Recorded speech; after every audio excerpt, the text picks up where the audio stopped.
Soc la Laia Noal, soc artista visual i em definiria com un artista que treballa sobre la relació que els humans mantenim amb la natura i ho faig de manera multidisciplinar, que per mi és important perquè no m'interessa treballar sempre amb el mateix llenguatge, sinó que en funció del projecte que estic realitzant doncs em quadra més un llenguatge que un altre.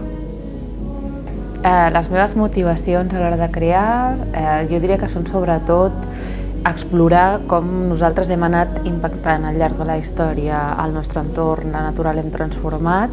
i com avui aquesta transformació s'encamina cap a l'artificialitat, no? I com això doncs, ens impacta com a espècie i al final doncs, compartir aquestes idees a través de les arts visuals. Vaig arribar a l'edifici Freixes el 2019 perquè vaig acabar la carrera de Belles Arts, llavors buscava un espai on poder treballar i llavors a través d'amics que també són artistes doncs em va arribar l'oportunitat d'aquest espai que estava disponible.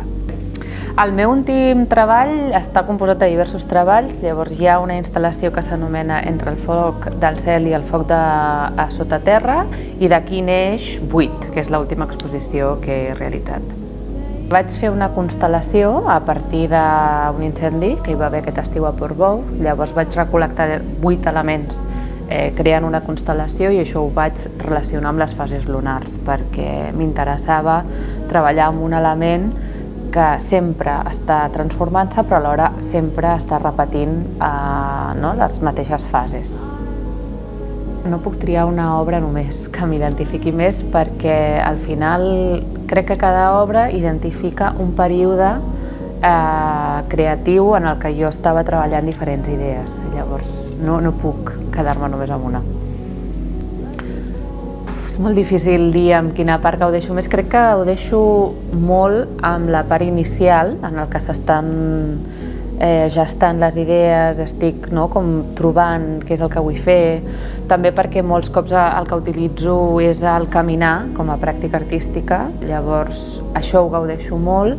però després també la part més executiva, podria dir de ja fer l'obra o potser també la part de fer les proves. A mi m'agrada molt provar, a vegades també és frustrant aquesta part perquè proves alguna cosa que et penses que funcionarà i llavors no funciona, però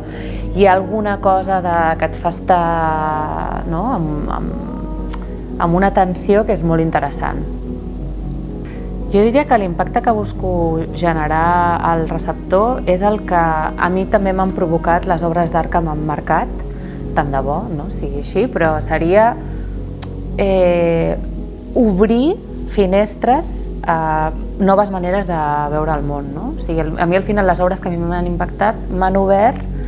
noves maneres de mirar, noves maneres de pensar, coses que jo no havia pensat mai d'aquella manera o no havia mirat mai des d'aquella perspectiva.